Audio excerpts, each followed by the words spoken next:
From Toronto, PHANTA Media presents the Not So Corporate Podcast.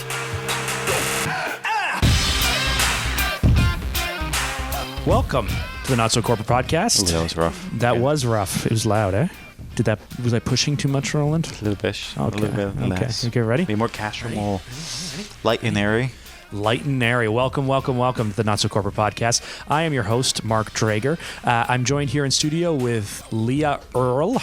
Good afternoon. Good afternoon or morning. It might be morning time or night. It's true. It depends on you, the listener. This all depends on you. Also joining us in the studio is Roland Echeverria. What's up, everyone? And joining us today in the fourth seat is And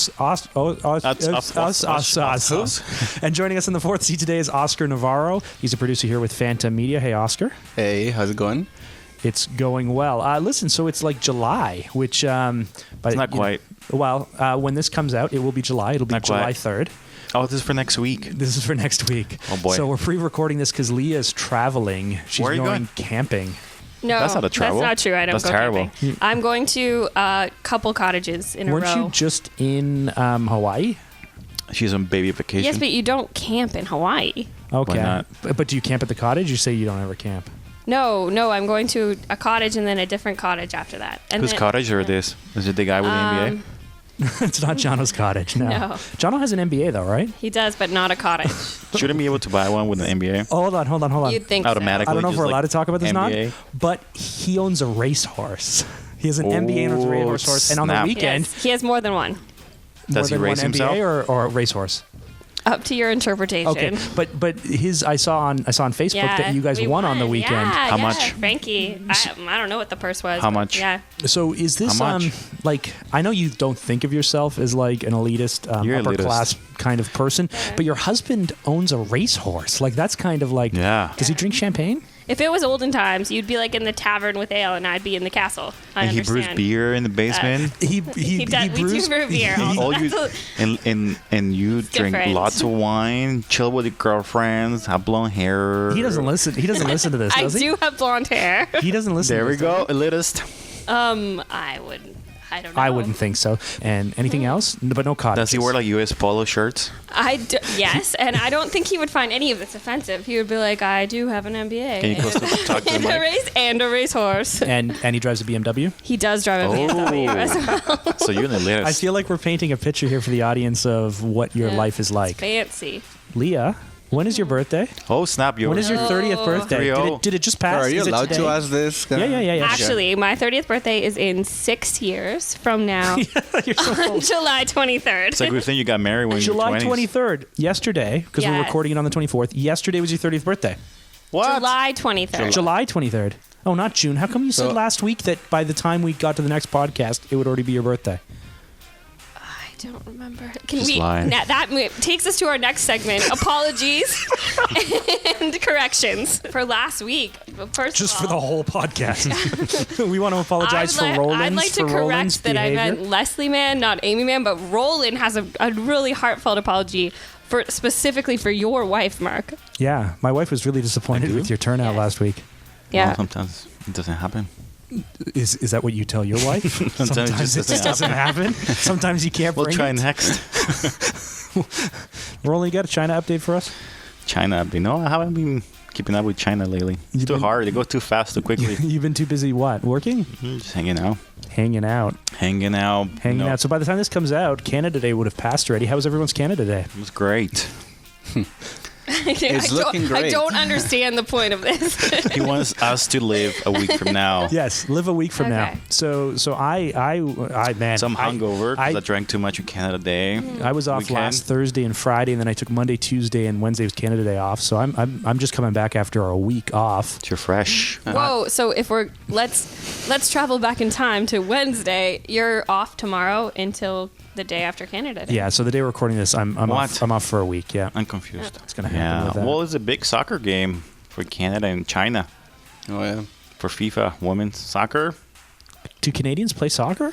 Women do. They're actually The women are they're good, pretty are good they? actually. Yeah. Well, is it that the Canadian women are good, or is it that the rest of the world just isn't as good, which makes us look better? No, I think they're pretty good. So do you think the women's Canadian team can play against the men's Canadian team and both would be just as good? Or do you think the women would be or do you think the women would be women's better? team would probably beat the Canadian men's team, I think. They're quite a bit better, are they? Yeah, no. Well, yeah, I take guess it competition seriously. is different with women because No. they're not as physical. Fingernails. And and Canada stuff. has like a physical team, I guess because they play soccer like hockey. So they like It's like they rugby. You just take people out. It's like, okay, we're playing soccer here. yeah, they just So there's a lot of like checking into the boards and stuff. There's a board, by the check way, in in all soccer. the smaller like So they, girl like, just- players from they- the other countries. They just like run into the corners like really, really hard and fast and just shoulder check everyone. Pretty much, yeah, yeah. Should we move on? Not Lisa. Should we move on? Should we move on? Okay. No diapers to talk about, eh? Is your son we shitting in can the talk sink about- still? No, that didn't happen again this week. That was good. That didn't. How old is he Happen now? again. Don't ask. Her I don't son, even- her yeah, I'm son, not even gonna- her son in the kitchen sink. Somehow he was in the sink and he took a shit in the sink. Let's start with why was he in this? No, we've already We gone talked through this. about Talk this, about yeah. this. It made the cut. It made He's the cut. 10 months in like this week. Nice. He's 10 months in this week. Well, next week. He's Some- on the 29th. It's He'll like be her 10 birthday. months. She doesn't know when it's happening. My 30th birthday in 7 years. You're now 23. You're moving backwards. You're Benjamin buttoning it. Exactly. Okay. Very cool. And next. Well, with that, we're going to wrap up segment 1. Coming up next, we'll talk to Oscar and the whole rest of the team about concept development.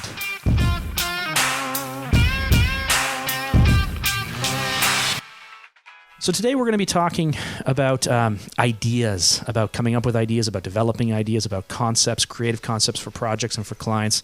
And the reason we want to talk about this isn't necessarily because we are, going to say that we're the experts at developing concepts or creative ideas, but we have learned a few things about what works and what doesn't work, and the best way to think about projects, the best way to think about clients. And so we just wanted to bring in Oscar.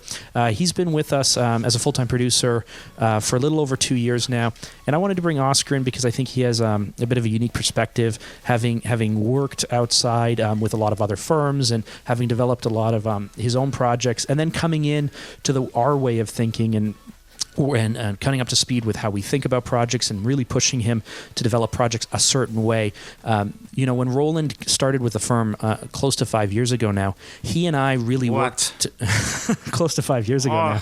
He and I really worked hard to develop a system that works. And when Oscar came in, he had a slightly different perspective, a slightly different way of thinking about things. And rather than simply say, do it our way, we've been slowly working towards incorporating his style. Slowly beating him in the head. That's one way you could say it. But in that, No pain, no gain. we've really learned a few lessons, and I just wanted to talk those things out because I think they can be valuable if we're able to share them.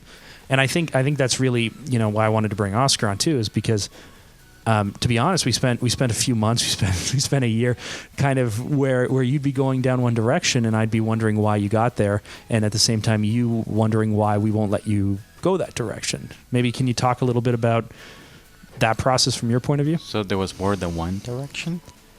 You get it? Yes, one direction. What I can say, and I think it's maybe what a lot of people experience, and especially because I was freelancing for a long time before coming here, and when you freelance, you don't usually have all those parameters that you have to consider, right? So sometimes you have a bit of budget, but maybe timelines are not an issue, so you never consider, how long is this idea going to take me to actually work on it and make it look the way it should look, so that it's good and it's effective.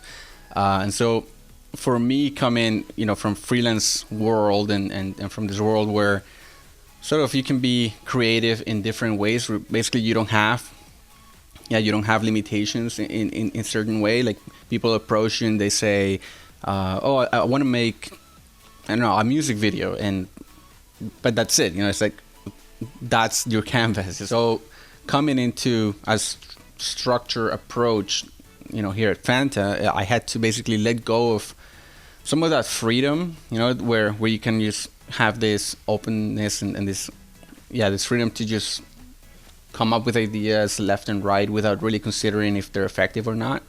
And now going into a framework where you have to consider all the things that I've mentioned before, so like budget and objectives, my audience, where the video is going to live.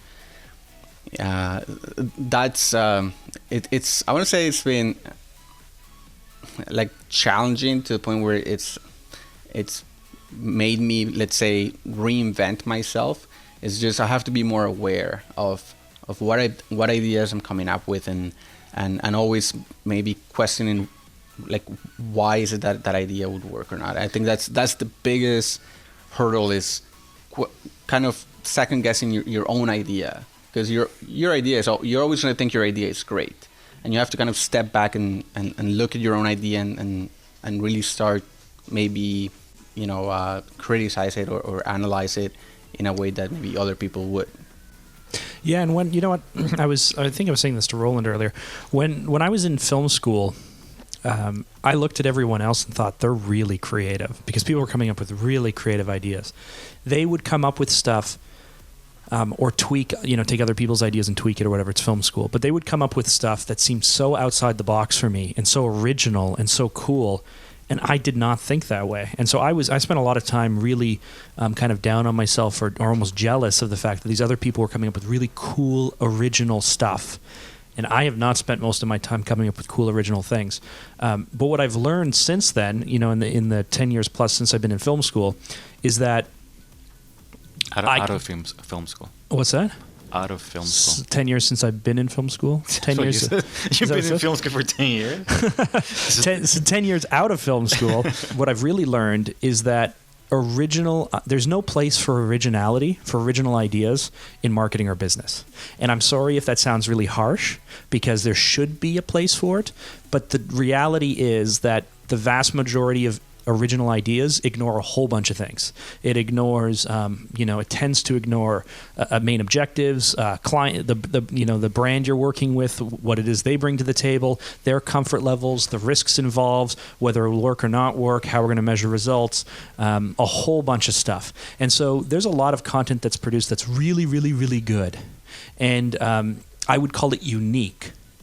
But in almost all cases, they're not these kind of crazy original ideas, because unless you're talking about a Super Bowl ad, or you're talking about something where people are giving you a ton of money and the freedom to do whatever you want, there are limitations, right? It's someone else's money, you're working for someone else's company, somebody else is putting something on the line, or you're putting your own reputation on the line. And so there really isn't any place for these original ideas. Maybe that's why I've thrived so well, because I don't come up with original ideas.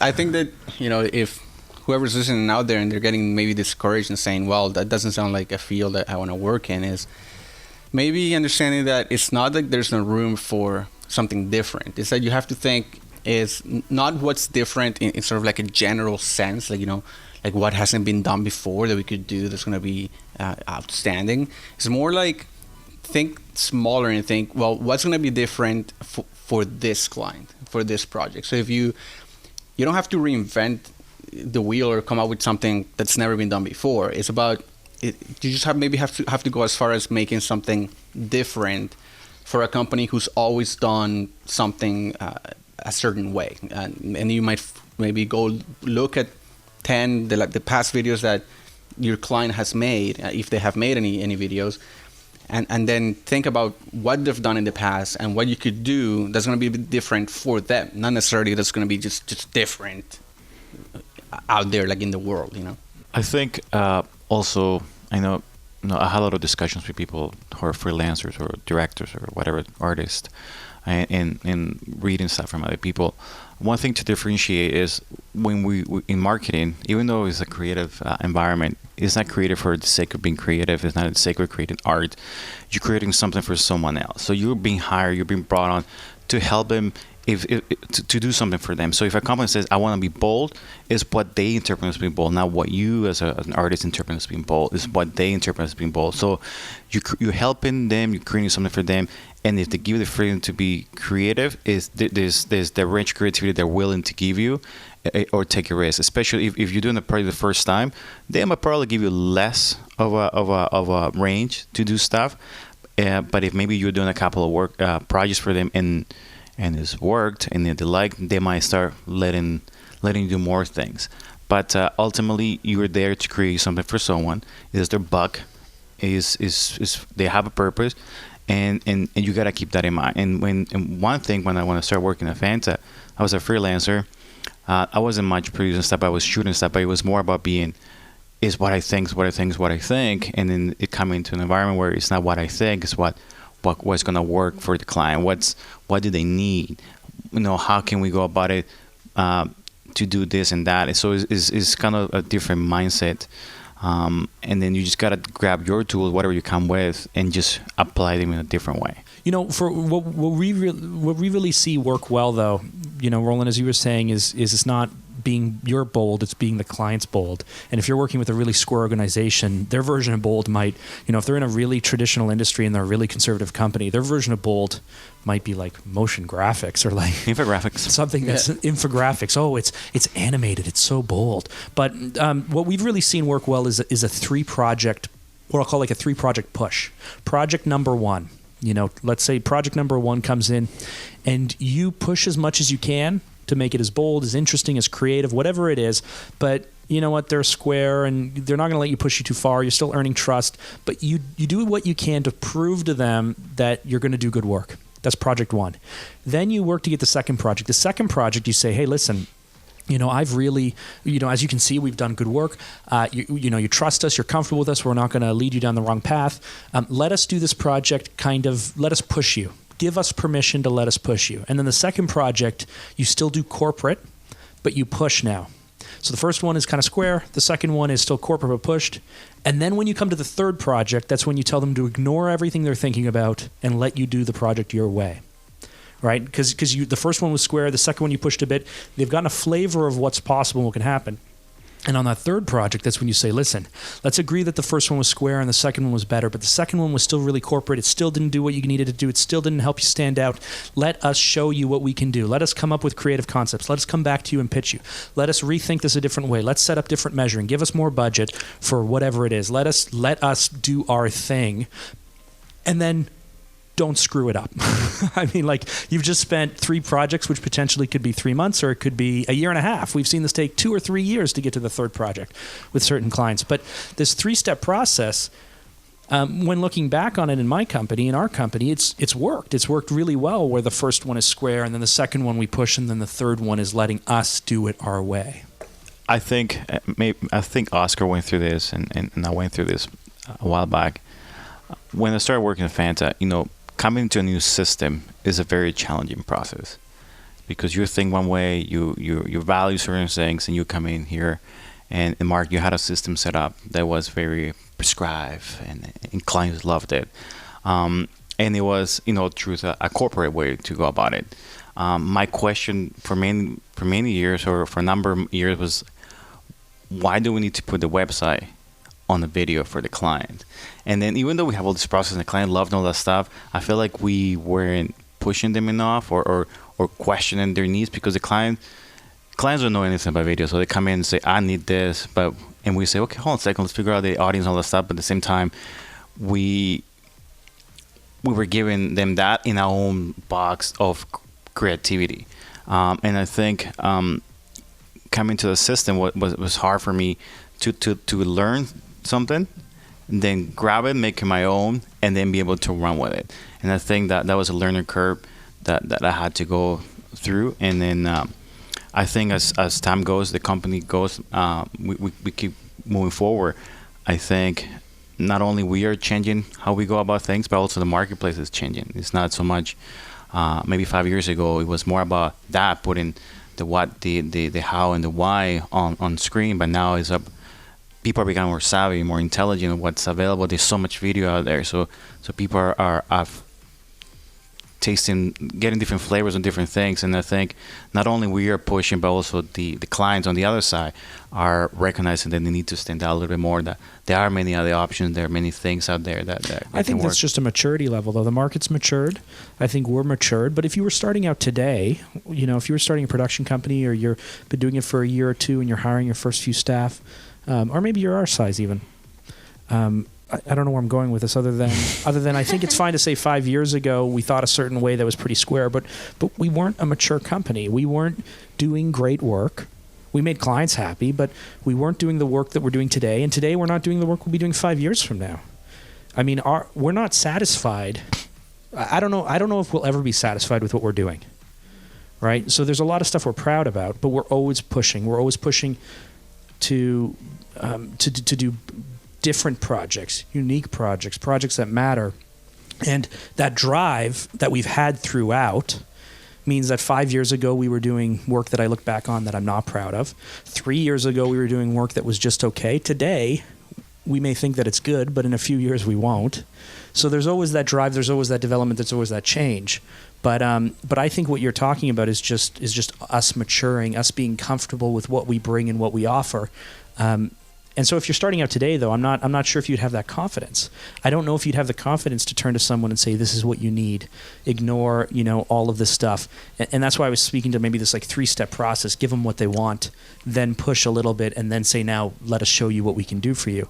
That may not work for everyone. It doesn't work for every client. Some clients will say, no, I still want that thing that you did the very first time. Oscar's run into trouble with that, where we've developed and sold to a client a certain type of project, and then the next project comes around and we push a little bit, and then it comes around to the third time and we say, Oscar, just do exactly what you did the last time. And we run into some trouble sometimes where you're like, well, here's an opportunity to do something different, to do something better, to do something bigger, to change it up. And we're like, no, this client just wants what they did last time. So it's not going to work for every single client. Well, something that could be added in terms of growing as a company, becoming more mature, is that the way that your thinking matures as a company is that you start, I think, to understand what projects have that opportunity to be creative, and which projects just have to be what they have to be. So I think that's kind of like the biggest thing for, let's say, somebody that's out there maybe starting, is that they want to be creative and they want to sort of blow their clients with craziness kind of Sorry, they want to blow their clients? Sorry. Whoa, yeah, that's an ESL mistake. Okay, so basically, yeah. So I think when you're younger, let's say if you're just on your own, doing your own little projects, or maybe in a company that's just starting, is that you feel like every project has to be special, and every project has to be unique and creative and better than the last one. But with experience, you learn that there's some projects that will allow for that, and some projects that don't, and then you just don't burn that much energy trying to make a project creative that doesn't need to be creative. I think that's a huge point. I met with a producer maybe 7 months ago. We went out for a cup of coffee. No, it wasn't Corbin. I had a cup of coffee with them. They were good too. But this was a different producer. He was starting up maybe 6 months into his firm. He was a creative director, and he had a partner who was handling the technical stuff. And ultimately, he said it's really hard because we're really good at coming up with creative ideas. We come up with a lot of good creative ideas, and the clients don't. The clients love them. They love the ideas, but they don't go for them. And his question to me was, how do you get clients to buy into your creative ideas? And the first thing that I had to really kind of explain to him, and you guys can jump on me for this, maybe I think too small sometimes. Clients do not give a shit about creativity. They want it to be creative, like Roland said, to them, their version of creative. They want it to be professional. So let's admit that it will be somewhat creative. Let's admit that it will be professional. Let's admit that it will be well done. Those are all a given. Creative, professional, well done. That's a given.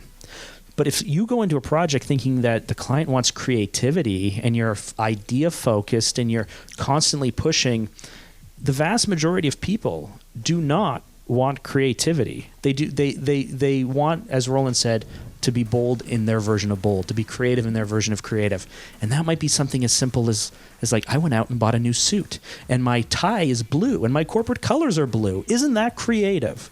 Like, we don't see that as creative at all. That's bullshit. But if the client is so square that they think that's creative, they are not going to want you to drone from the second floor to the fourth floor, a single shot, steady camming around, introducing people dancing and breaking balloons because that signifies, the crash of a market or whatever. They don't want that. They don't understand that. They don't speak that. And so, I think you've come a long way, Oscar, too, on that, because I never think that creatively. As I mentioned, I'm not that original, but what I like about when you came in is you thought that creatively on everything, and so I think we've managed to find this kind of nice middle ground at this point. I think another thing that I learned, especially as I'm going to those first meetings and learning, meeting client for the first time or learning who it is I'm dealing with, because sometimes you're just dealing with a contact person or whatever, is understanding sort of how much power does my client, in quotation mark, does that person actually have. So there's no point for me in getting all creative and worked up about a great idea if the person that I'm going to be conveying that idea to is someone that ultimately has 3-4 people above them that are never going to go for it. So that person is always going to play it safe and just say, no, listen, I just want to make sure that we spend the money the right way. I don't want to, risk it, kind of thing. But if I'm going into a meeting and I'm talking directly to the CEO or the person that has that ultimate power, there's probably more opportunity there to actually sell them on something new. And if that person jumps on board, then everybody else kind of follows along, right? And so that's probably a mistake that a lot of maybe people starting up might make, is that they don't really pinpoint who has that, how you say? The buying power. Buying power, yeah, exactly. Yeah, there are different clients. So like, if you can talk to CEO and they buy into something, everybody's going to dance and do it. Perfect, let's do it. But there are clients, like you say, quote unquote, clients who are like, okay, how about we do it? But for them, it really was another task that was given to them. That they don't really want to deal with it, but they have to do it because they're superior talent to do it. They're not going to be as invested on it. And sometimes there are missed opportunities that we have a project where, because of the client, quote unquote client, we had some missed opportunities on projects that we could have done something a little bit better or creative or whatever we're going to call it. But it's everything in life. If not everyone is on board, then it's hard to move in the same direction. But in terms of creativity, we were talking about being bold and what have you. So I think there's two things that we created. There's the creative, like let's come up with something totally crazy, the creative, like unique. But there is creative for the client. So for example, there are opportunities, even if it's just a teleprompter message, but we do in a way where, let's say, the camera is moving or just the lighting or the makeup or whatever it is, just to make it more professional, a little bit different, but still just a prompted message. I think that adds value to a lot of things, and that's what we at times strive to as well. Because especially when I recognize the project's gonna be square, I know it's a square, I know it's just a guy talking on camera or whatever. Then it's just what little things I can do to make a little bit polished and different. And I think years ago, Mark, when we're looking at teleprompter message, because we were doing a lot of them, I sent to you a link for the Sprint CEO video, where it's just him on a marina or something, and the camera's only left to right as he delivers a prompted message. And it was a prompted message, very simple, but it just was what they did to make a little bit more appealing to the audience. And those little things, even if you can add those little things of flair to what you're doing, without being overly creative, not him dancing a Bollywood number behind him, that adds value, and I think it can create a difference for the client. Yeah. Totally. And it depends on where you start. So let's if we talk a bit about the mistakes that we've seen when you're developing the creative concept or the idea. For me, I think getting too fixated on the technical. If you have an idea that hinges on technical, then that's fantastic. But you could equally have an idea that hinges on messaging. The messaging could be creative, and the technical can be whatever.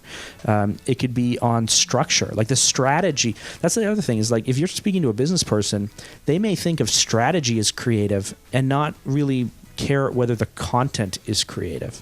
So for example, we did a project with like a racing organization where they wanted a like 30-minute documentary, and instead we restructured the whole strategy to be a series of 2 to 3 minute documentaries with a trailer, and then they would all be pushing to a microsite, and so as we worked through them, they loved our quote unquote creativity, but the creativity had nothing to do with creative. It was like the business structure, it was the campaign and strategy structure that we developed that they found to be creative thinking. Yeah. And so you may work with organizations who just think of the thinking as creative. They may also want the content to be creative, or they might, what most people think about in our industry is it might be technically creative. But those are three different things, and some projects may have all of it. Other projects may only have one or two. I suppose you need to really focus on what matters. Yeah. Just to mention maybe an experience or an example, is we had I recently had a project where we're working with a client who basically has a lot of accessibility money. Like we're all working with the things. we're working with a rich person. We're working with a rich client or a company that has a lot of money, and they came to us and said they want something creative. And so the first instinct for me was, okay, well, for this client, money is not an object, right? We can go anywhere in the world if we want it. Let's put this put this at a certain level. So the client we were working with is personally a billionaire. Yeah. Right. Exactly. So they're a billionaire with properties in different places and the ability to fly or to go to different places. And they came forward saying they wanted something creative. So immediately I thought, okay, this is going to be great. Let's propose travel to China. Let's get white tigers, whatever. It's probably possible because if they want to make it happen, they will make it happen because they just have that power to make it happen.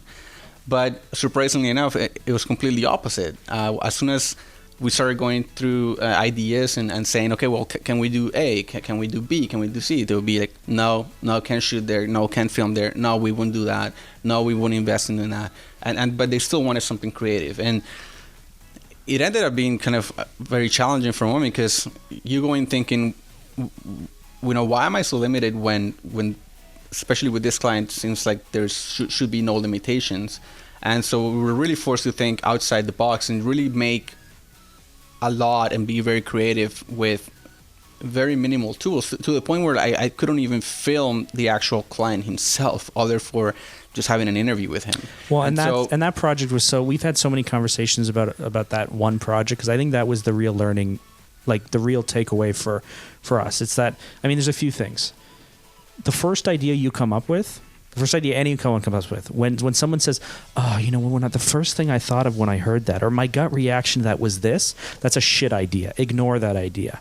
Because the first thing you come up with is the first thing that almost anyone would come up with in the same situation, which means it's an obvious idea, which means there may already be a lot of people who've done it. And so even though it feels very easy to say, well, my gut tells me that it's this thing. Infographics. Ignore infographics. Ignore that idea.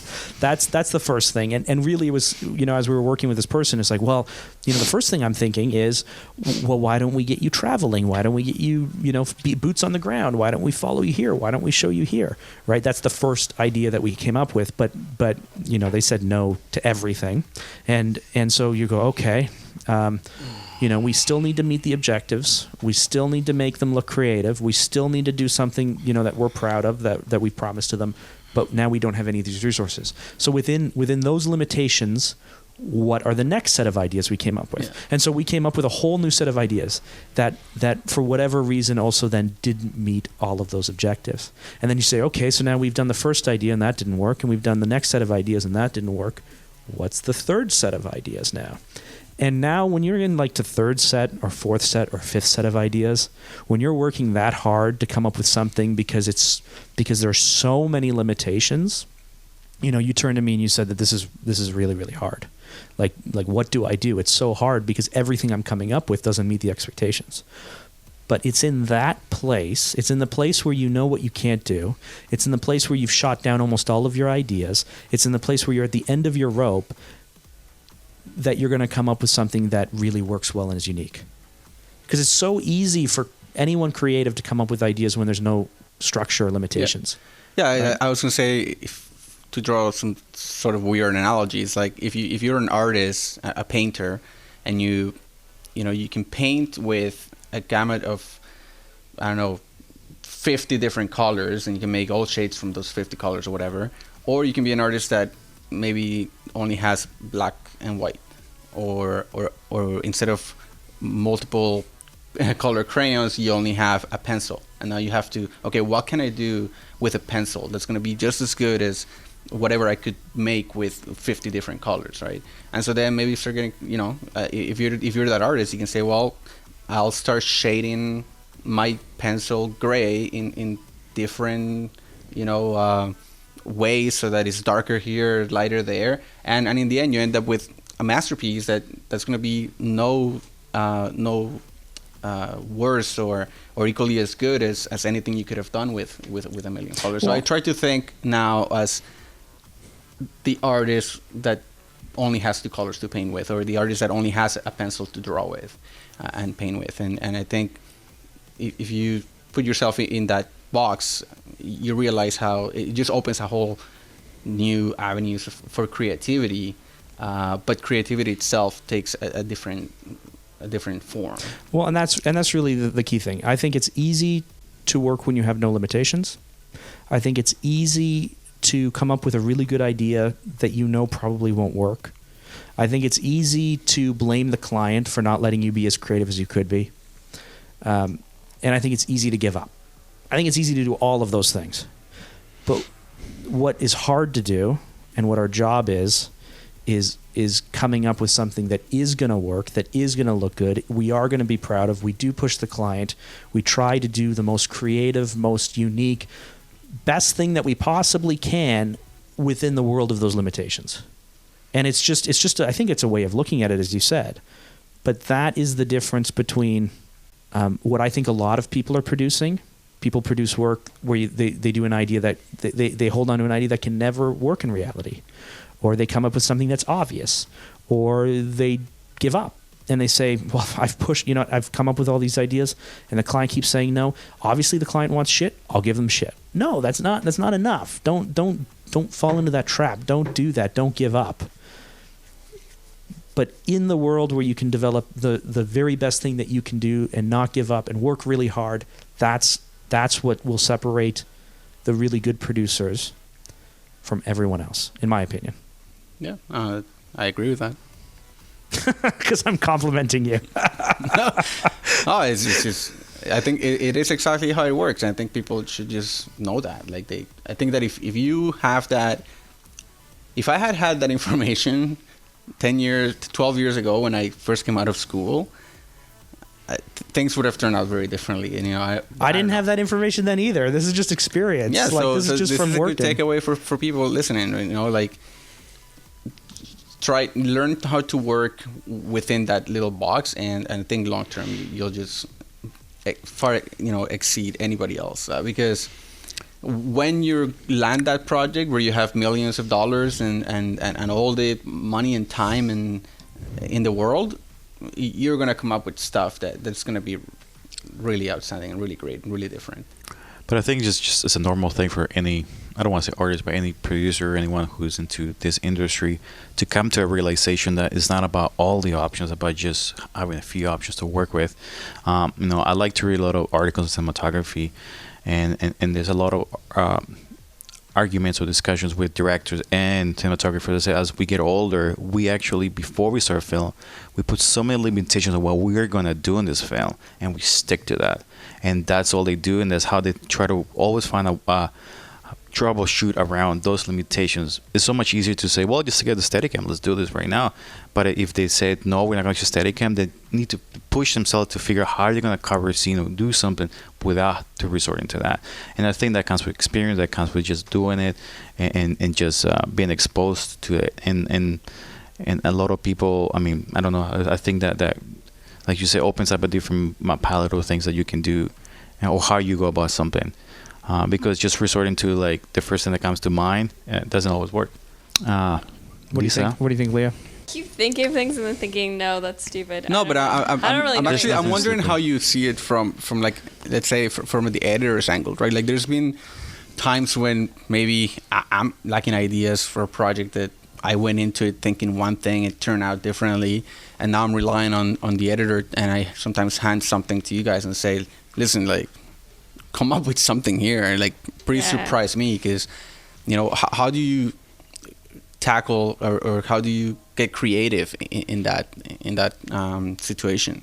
I think that in post-production, a lot of what we do relies on how well you guys understand how fleshed out the creative idea is and how well you understand the parameters that the client has given you. Because a lot of times we'll be like, well, why can't we just do this? And you're like, no, the client wants X and this is how we shot it. And we're like, I think it's harder for post-production to understand why you just didn't shoot it the way we thought it should be done, or the way that seemed obvious. You mean computer graphics aren't always the answer? So is that where you're going with that? Well, just shoot a it's not plate. just that, Just shoot a plate and comp it in post. Yeah, just That's what Oscar's famous for.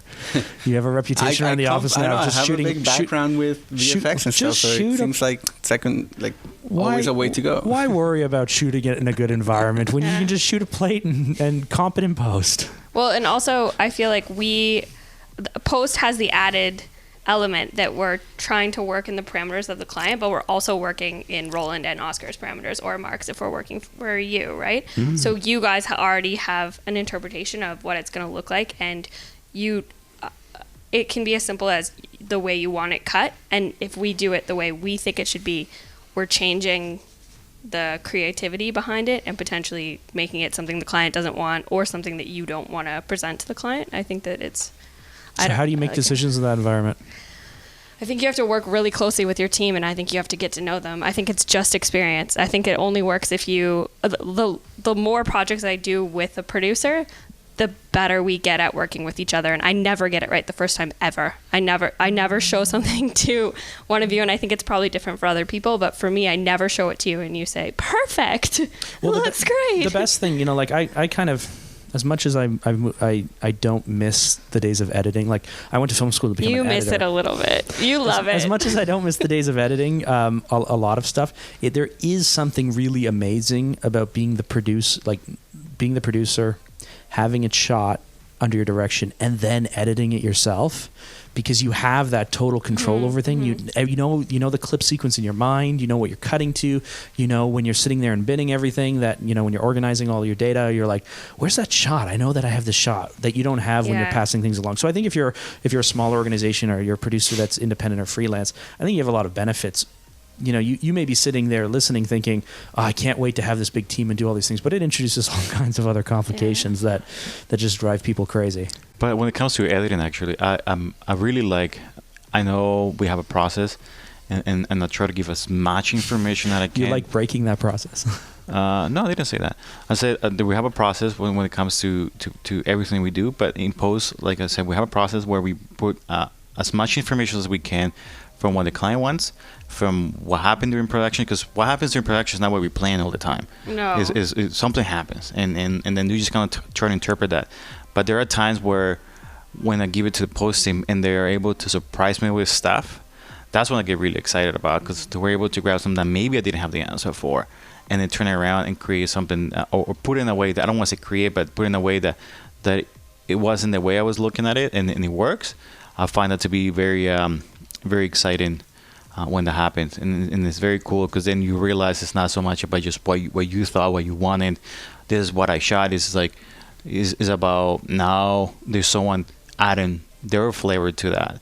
Yeah. And then when you get a surprise, it's amazing. Yeah, like a team will always make something better, and I agree with Roland. Sometimes I put something together and I think it's going to be perfect, and the guys put it together exactly how I said, and then I go, oh, this doesn't really work. And I have to go back and say, listen, now I have to go back and tell you to undo what I told you to do. He's really grown since you've gone on baby vacation. You're behind the times, Leo. Yeah. You haven't edited with us since August of last year, right? No, but that's the thing. A lot of things, like when you're shooting it, you think of it one way and then it doesn't work, right? Yeah, but then, but that's why I've had conversations now with Louis, Kyle, Manish. Sometimes it's just, like if you're editing something, and I know I gave you a shot list and everything, but if you're sitting there and you're watching it and you're like, this sucks, don't just push through with it if it sucks. If you thought it sucks, then, and especially if you have an idea on how to fix it or how to modify it so that it doesn't suck as much, or so that it's good, then do it and show me, show me that alternative, because what happens is more often than not, I end up agreeing with the editor and say, yeah, actually my original idea was kind of crappy and this is much better. But don't you think that post kind of treats production the way that you have to work with clients? Like, we'll show you the thing that sucks and be like, here it is, but we don't think it's good. And then we'll push back a little, and then maybe in the end push back even more and say, or we could do this, check it out, right? But there is an element that I think that you would agree with me that until you see it, it's hard to it's hard to know if it's. Oh yeah, it's hard to just kind of discuss a change. Yeah. You have to, in those Especially a situations, you technical have to see change. if it works, and it has to be in your face for you to really. Yeah, there's no way you can just know exactly everything. Otherwise, you'll be God. Yeah. The last thing I'll before we wrap up this section, let me just ask. Whoa, that wasn't a good wrap up, or No. else That's you'd a be great God. God. The last thing before we wrap up this section, let me ask. So I'll go quickly around the table. Roland, when you're tasked with when you're tasked with the task of coming up with, when you've tasked yourself next week to come up with an idea, where did the ideas come from? What do you leverage? What do you use? You know, where do you start to get the ball rolling? Do you close your eyes? Do you meditate? Do you look at other stuff? What is it that you do in order to develop your concepts? Well, it depends what kind of concept it is, or what we're doing. That's it. Why don't you give us a little bit more than that to work with? Look, Rowan likes to hit, or Rowan. Hey. Roland likes going on to do here? a bunch of hard drugs, and then he goes into That's like right. I go into the back McNulty room, spiral. blast some music, Yeah. get drunk in time, and come out with it. And Boom. then That's it. creativity. Perfect. Okay, Oscar, what is it that you do then? If Roland goes into a drunken, drug-induced spiral, what is it that you do? I think there's two situations. Sometimes you're handed out something that you've never thought about before, and you're forced to go out and try to look at things that are maybe out there that could work for the project you're doing. I always work under the understanding that everything has been done before, right? So I don't try to go out and come up with something that's never been done before, because it doesn't exist. Everything's been done before. So under that pretense, I go out there and I see to what's been done before that potentially inspire me, and that I could take elements from different videos, or it sometimes is, if it's something graphic based, it could be something from an article or a website that I visited that sort of trigger an idea in terms of lines or colors or whatever. So that's one area where ideas come from. And then another area is sometimes ideas come to you sort of randomly in different situations, like you're out with your family, camping or doing something, maybe you're at a theme park or whatever, and you see something interesting that sparks something in your head. And even though you don't have use for that idea in the moment, I like to keep a little kind of list of things ideas that have flourished in my head. And I don't know exactly what they're going to be used for or what project they're going to work for, but it's good to have just sort of a list of just thoughts, let's say, on paper. And then when you get a project where you're being challenged to come up with something new or different, you can go back to that list and say, oh, I wonder if any of these would work for that project, or I wonder if I can take any of these and just tweak it slightly so that it would fit what I'm trying to do in this one case. Yeah, and I think just jumping off that, I think those are great things, and they made me think about what I do. I look at a lot of YouTube content just in terms of my daily habits, and so I have a huge watch later list. So if I need to come up with something that's technical, I just go back to my watch later list, and there's a few hundred examples of things, and you can just quickly scan through it and just go, oh, I remember that, and that's cool, and that's neat, and that's different. That's when I'm thinking about something that's technically driven. But when it's a creative concept that we're developing that's more of a bigger picture, what I do is either while I'm driving to work or from work, or doing the dishes, or anything. The toilet. Not so much on the toilet, perfect. no. But it's like a throne. Maybe taking a shower or something. But anything that you're doing where you can have the moment to just roll things around in your head for like half an hour or an hour. I love words. Like I love. I heard this thing on a podcast where someone was talking to people who are over 100, and we used this in a meeting. Even I was talking to a client about. I used this line because I just found the moment so powerful. Where this reporter who was interviewing people who are all over 100 asked each person, what is the meaning of life? And someone finally responded, that's the wrong question. The question is not what is the meaning of life. The question is what brings life meaning. Now that to me is a set of words that inspires visions in my head. It inspires me to think of what could be and how could we leverage this and what could we use and what is the feelings and all of those things. So as I'm driving, as I'm doing the dishes, as I'm thinking about things, if the client has not usually a tagline, but if we've dug deeper than a tagline, the core element, the core thing the client's about, the one thing we want to push, their why, their motivations, what they stand for. If we have something like this, I love the idea of rolling words around in your head until you land on that thing where you go, this is the essence of what we're doing. And from that essence, and then that's usually when I hand it over to you guys and you guys come up with all the technical things, but it's still part of the creative concept development. It's still saying for this client, you are all about empowering people. Empowering people means you're giving them strength. Strength means that you're pushing them to be all they can be, which is an aspirational thing. So now between the words empowering and strength and inspiring and being aspirational, what's in there that we can do? What's the idea? What's the core? What's the element? What is it that we can do? So between obviously speaking to you guys and then if it's more technical, hitting my YouTube list of hundreds of videos that have existed over the last few years that I just like. That's what I do, and I know everybody does something differently, but there's some things that the listeners might be able to incorporate into their daily work. Not even gonna ask me? Just No, moving on. Leah. Next. That's fine. Leah, what is it that you do to develop creative concepts for clients, which you don't do within this organization? That's not No, your but role. I am really creative Change in general diapers. in my life. Yeah. So what is it? Okay, from Leah, what is it that you do for it's really simple. Run. I go for runs.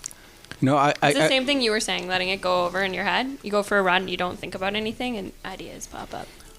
sometimes we just kind of experience that, and then very quickly we jump to something else, and we completely forgot about something really cool that happened. So if we stop and kind of dissect or try to break down the reasons why that specific content had an impact on you, you'll maybe start to understand how you can utilize that same tool or maybe that same element that had an impact for you into something that you're going to be doing in the future. I totally agree. And I think if you're able to also not only think of that, but if you're able to think in terms of life moment terms, like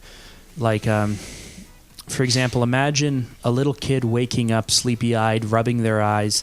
They come down the stairs. It's morning time, sunlight streaming through a kitchen window, and their mother, is standing at the sink, and she turns, smiles at her, and says hello. Right? Like that's not a memory I had. I don't think I've taken that from a TV show or anything.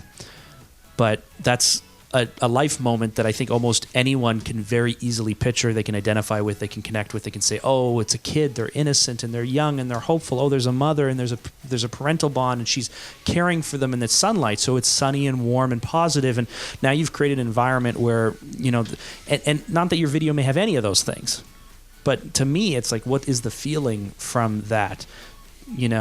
How do we tie that into hot dogs or how do we tie that into stainless steel manufacturing or whatever it is? But there are all these life moments that I can at least, I think most people can visualize and work off of. And she turns, smiles at her and says hello. Right? Like that's not a memory I had. I don't think I've taken that from a TV show or anything. But that's a life moment that I think almost anyone can very easily picture, they can identify with, they can connect with, they can say, oh, it's a kid, they're innocent and they're young and they're hopeful. Oh, there's a mother and there's a parental bond and she's caring for them in the sunlight, so it's sunny and warm and positive. And now you've created an environment where, and not that your video may have any of those things, but to me, it's like, what is the feeling from that? How do we tie that into hot dogs or how do we tie that into stainless steel manufacturing or whatever it is? But there are all these life moments that I can at least, I think most people can visualize and work off of. I think you call them life moments. What I've been trying to do for the past year or a couple of months is find the mood. Because I think, kind of adding to what you're saying, there's so much stuff up there. People are saying a lot of things. But what is the mood? What is the feeling I'm left with? What is that thing that kind of touches whatever is touching? But it's about the mood. And then from identifying what is it that the mood that we're trying to convey, I work back. So what's the technical, what's the idea, what's the stuff? So I work back from there. So I try to identify the mood. What is the thing that's going to make it sound a little bit different or I don't want to say unique, but it's gonna give it some personality, have that the mood. I love it. Yeah. So when we're doing those videos for the race stuff, it was not about just a video about the race and all that stuff. It's about what is the mood I want to convey in each little piece, and kind of work back from there a little bit. Yeah, and you know what? When we're talking to clients, we don't spend a lot of time talking about the technical. Very few clients understand our technical pitches. And so if I were to pitch this, like kid wakes up sleepy-eyed, they rub their head, they come downstairs, the window's streaming, the sun's streaming through the window, their mom's at the sink.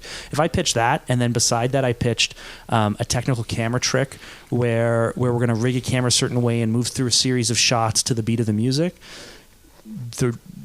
inevitably they will go with the one that I painted the picture of.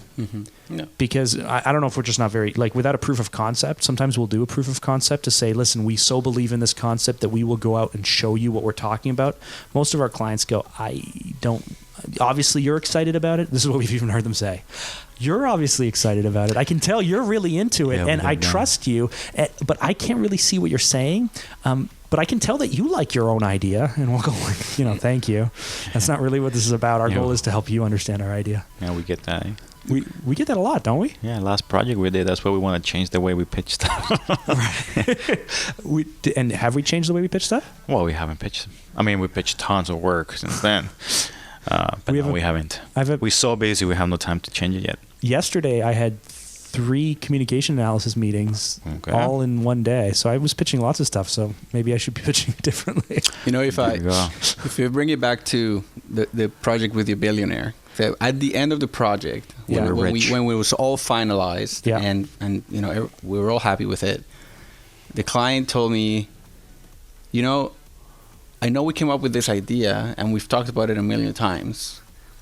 Yet when I saw it, I was so touched and so thrilled because she realized how the whole time she had this in her head, but she said, I just didn't know how it is that it was actually going to be put together. I didn't understand, even though I had a vision, I didn't actually see what this was going to look like in the end. And now that I see it, it's beautiful. It's like full circle, And I thought that was very interesting because it made me think I guess this could have gone completely wrong because you went through the whole approval process through months, but you still didn't really know what it is that you were getting at the end. It could have gone completely wrong, and that's why I'm saying if again, not to harp, it's not like we do this in stone, but this 3-step, do it their way, do it a little push, and then do your own way, and then don't screw it up. I mean, we with this one client, this was the first project we worked on,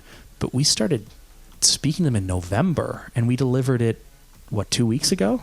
June, yeah. We spent so much time pre-pitching this project. It was first of all, it was a competitive environment, and then we were pitching, and then we were working through creative concepts, and it's just, we totally went overboard on client management, and not because he has done very well for himself in business, but because we spotted the opportunity. We spotted that the client would let us, in our mind, originally we thought we'd be on private planes and helicopters and landing in, fields and doing all this cool stuff. So in our mind, we thought, great, there's an opportunity. And then when all that got cut away, we were already halfway through the project. We owe them what we promised them. And what we promised them was something amazing. Now, they're the ones who made it really hard for us to make it amazing. Right? But halfway through, we can't say, listen, we know we told you we were going to do something amazing. We know we got you really excited. We know we sold you, but you're not letting us, so we're not going to do something amazing. No, we got to still do something amazing despite the fact that there are all these limitations. And that's really, the whole point of this conversation today.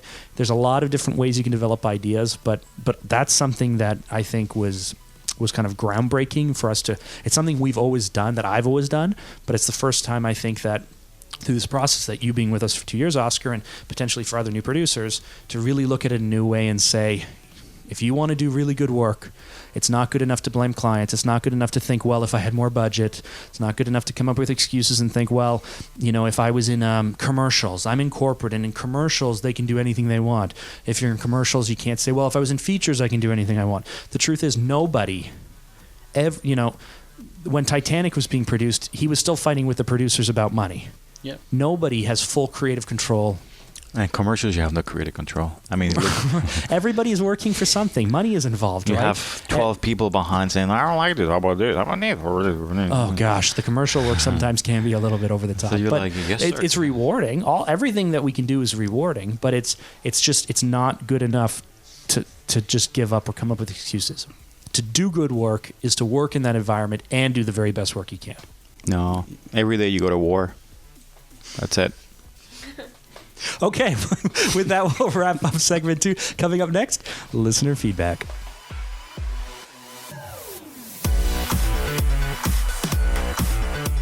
If you have a question or comment, we would love to hear from you. This is not supposed to be a one-way street. We'd love to interact.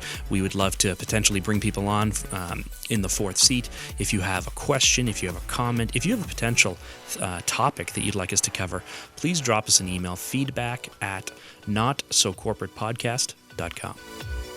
With this week's question of the week, Roland. So this guy called XOXO asks Mark, for you, how challenging is it for you to give some power to your staff to do what they think is right? To give over power? When it comes to projects, and instead of you have the lead, how I think his question is, how do you go about the powers of check and balances between this is what we need to do, but there's so much wrench you have to work and come up with your own angle. That's an interesting question. I'm really, really, really controlling, and I tend to micromanage people. So how originally it was really hard for me to give it up, but it all comes down to who you hire. So if you understand the type of company you want to build, if you understand the type of company you want to have, if you understand your culture you're looking for, then you have to find people you can trust for me to completely take over, because I don't want to be micromanaging anybody. I have high expectations. So, I mean, all of that set aside, I made an effort to hire people who were better than me at their given task. So, when I was hiring an editor, I wanted an editor who can edit better than I could, because I had to do all these other things. Not to say that, I wanted someone to raise the bar in editing. When I brought on someone for producing, I wanted someone who could raise the bar on our production quality. When I brought on someone for sales, someone who could raise the bar on sales. So how do you give up control? How do you give that over your team? Hire people who are better than you at it and be comfortable with the fact that they're really, really, really good at that one thing. And then you don't mind giving up control because you know they're going to do a better job than you would. That's my answer. I'm sure XO will be really happy with that answer. Yeah, probably. I think XOXO is looking more Do you for think like that alcohol-based answer. What's that? A more what? No, alcohol-based answer. Drink a lot. Perfect. I love it. Roland, you've been here for a while. Do you feel like Yeah. we've given up control, or do you think I'm still too controlling? Ooh, that's a good question. Career limited move answer coming up. No. This is a safe environment. There are no wrong. Until you there are no press wrong answers. stop, and then okay, step into my office. No, safe environment. Go ahead. I think at times there is that opportunity. I think, like everything in life. What does that mean? There's this opportunity to what? Huh? For me to give up control, or there's this opportunity for what? I think there's opportunity to. So for you to give control depends on circumstance. I think, like you said, depends of what we're talking about. I don't think every single decision you say run crazy with it. I think is about identifying the strength of each person. And I'm gonna read the vague answer right now. Yeah, you are.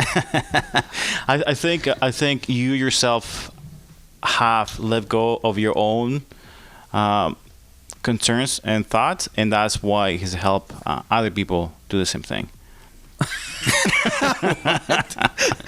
I don't know what the Makes no sense. I don't know what the hell you just said. No, I think I don't know. I think no. If I can maybe jump in, insert Oscar. something. Jump in, Oscar. I think that to give something up, you need somebody on the other end that's pushing to take it away from you, if you know what I mean. So I think that you can only give out power or creative control if you have somebody on the other end, or that employee that wants to take that creative control from you, that is going to challenge those bad ideas you're coming up with or whatever, right? Like if you can have a healthy discussion around creativity and get rid of the I'm your boss, I'm the employee kind of line and just talk one-to-one about what idea is better and why it works and why it doesn't work, that's when it's very healthy to have that sort of handover of creative control. It totally, though, depends on all of the personalities involved.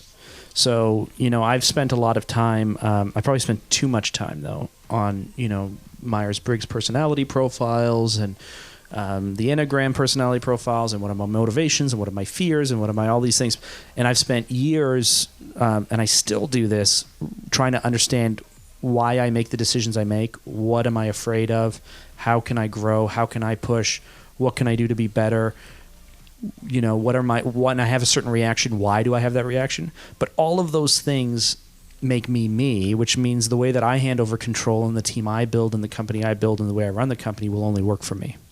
It won't work for someone else. So, it's an interesting question, but I am both very controlling, but I'm only controlling of what matters to me, to Roland's points.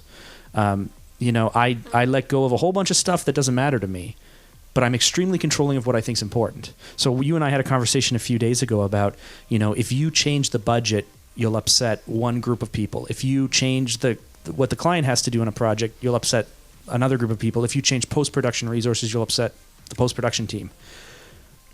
But if you change budget, it's going to matter to me. If you change client reaction, it'll matter to me. If you change post resources, that doesn't matter to me. It doesn't affect me, right? It affects the company, but it doesn't matter to me if we come up with a better project. Post, it matters to. So it's like what's important to me is important to me. What's not important to me, I let go of. But it's going to be different for any manager, for any leader, for anyone who's trying to motivate a team. So, some people, it's really easy to give up control because they aren't controlling. Right? They're not, I don't think that person's naturally going to be a leader. I think most leaders are pretty controlling, but I really would prefer for you guys to do everything. I'll just come in once a week and sign checks. That sounds good to me. It's way funnier if you do. I think XOXO is XOXO. wanted that answer. Okay. Well, there you go, XOXO. I hope that helped you out, and it spurred a little bit of conversation, even though Leah is saying that it was a really boring conversation. I didn't say that. You said it was boring and it was too long, and that I didn't say any of that. You don't even know what we're doing here. You said that all off mic. All I said was it wasn't funny. That's all I said, and I think I stand by my statement. It wasn't funny. What, the question? You said, was that our question? And I said, yes. But it wasn't funny.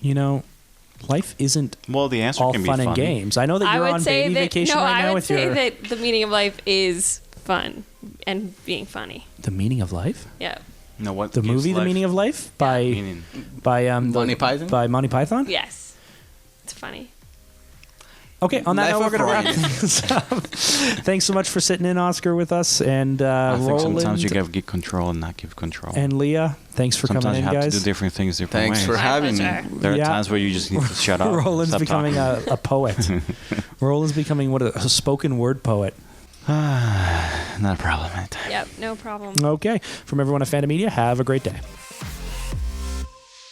I feel like I got Roland brought nothing. it better today, though. I brought it. Yeah, man. Better. It was all about the brought it. coffee. I sort of phoned it in a little. Oh. Too much. Too much. Dial it back. Yeah, Dial it Roland, back. next week, take it back like one notch. No. I think next week you should take it up 3 notches further.